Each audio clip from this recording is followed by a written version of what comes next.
ஒரு அம்மா தன்னோட பையனை, அதுவும் நடக்கவே முடியாத பையனை எத்தனை வருஷமா பார்த்துக்க முடியும்? தன்னால எந்த வயசு வரைக்கும் பார்த்துக்க முடியும்? 50 வயசு, 60 வயசு, 70 வயசு? அப்படி ஒரு 75 வயசுல இருக்கக்கூடிய வயசான அம்மா தன்னோட 45 வயசு பையனை, அதுவும் நடக்கவே முடியாத பையனை பார்த்துக்கிறாங்களாம். 9 வருஷமா நான் இந்த ஹாஸ்பிட்டலுக்கு சாரவண ஹாஸ்பிட்டலில் கூட்டுறதுக்கு எடுத்து போய்கிட்டு 10 சம்பாரித்து எங்கள் பையனுக்கு கஞ்சி ஊற்றிக்கிட்டு 9 வருஷமா இந்த இடத்துல இன்னும் இருக்கிறேங்க. இப்போ நம்ம நிலவரம் எனக்கு மோசம் ஆயிடுச்சு, எனக்கு வயசு ஆயிடுச்சுங்க. ரொம்ப மோசமாக நாங்கள் 2 பேரும் இருக்கிறோம் இந்த இடத்துல.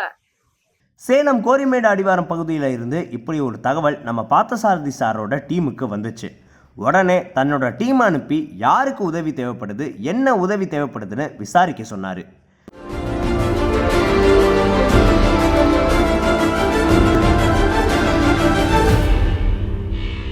பெருமாயி அப்படின்னு ஒரு வயசான அம்மா தன்னோட 40 வயசு உள்ள ஒரு மகனை பார்த்துக்கிறாங்க.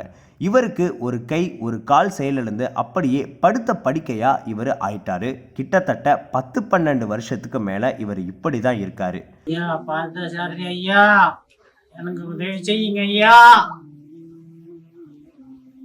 இது உங்களால எனக்கு ஒரு உதவியா கிடைக்கட்டும். வாங்க ஐயா, நடக்க வைங்க ஐயா. தம்பி பார்த்தசாரதி சார் ஐயா கிட்ட ஏதாவது எங்களுக்கு உதவி செய்ய சொல்லுங்கப்பா, நாங்கள் ரேஷன் அரிசி தான் சாப்பிட்றோம், வீட்டில் சமைக்கிறதுக்கு ஒன்றுமே இல்லைன்னு ஒரு வார்த்தை பார்த்தசாரதி சார் ஐயா கிட்ட சொல்லுங்கப்பான்னு அந்த அம்மா நம்ம பார்த்தசாரதி சாரோட டீம் கிட்ட சொன்னாங்க. இந்த வார்த்தை பார்த்தசாரதி சார் அவரோட மனசை ரொம்பவே பாதிச்சிருச்சு. யாராக இருந்தாலும் சாப்பிட்றதுக்கு எந்த ஒரு குறையுமே இருக்கக்கூடாது. உடனே அடுத்த நாளே 2 மாதத்துக்கு தேவையான மளிகை பொருட்கள் அப்புறம் ஒரு பெரிய அரிசி மூட்டை வாங்கிட்டு நேரடியாக ஒரு ஆட்டோவில் பார்த்தசாரதி சாரே அவங்களோட வீட்டுக்கு போயிட்டாரு. அங்கே போன பிறகு தான் அவங்க வீட்டில் அடிப்படை வசதிகள் கூட சரியாக இல்லைன்னு தெரிஞ்சிருக்கு. ரொம்ப தூரம் தள்ளி ஊருக்கு ஒதுக்குப்புறமாக தான் அவங்க வீடும் இருக்குது. அவங்களுக்கு மருத்துவ உதவி தேவைப்படுதுன்னு நம்ம சாருக்கு புரிஞ்ச உடனே மஞ்சப்பையில் இருந்து ஒரு தொகையை எடுத்து அவங்க கிட்ட கொடுத்தாரு.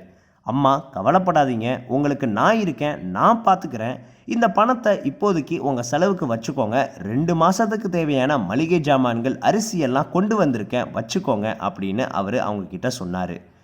உங்களுக்கு வேறு எது தேவைப்பட்டாலும் என்னோட டீம் கிட்ட சொல்லுங்கள், உடனே உங்கள் வீடு தேடி வரும்னு சொல்லிட்டு ரொம்ப சந்தோஷமாக நம்ம பார்த்தசாரதி சார் அங்கேருந்து கிளம்புனார். பார்த்தசாரதி ஐயா நல்லா இருக்கணும், நீங்கள் இருக்கணும், பார்த்தசாரதி சார் ஐயா 100 வருஷம் நல்லா இருக்கணும் அப்படின்னு அவங்க அடி மனசில் இருந்து சொன்ன வார்த்தைகள் எல்லாமே நம்ம பார்த்தசாரதி சார் செஞ்சுக்கிட்டு இருக்கக்கூடிய மக்கள் சேவைக்கு கிடைச்சிருக்கக்கூடிய தொடர் பாராட்டுக்கள்.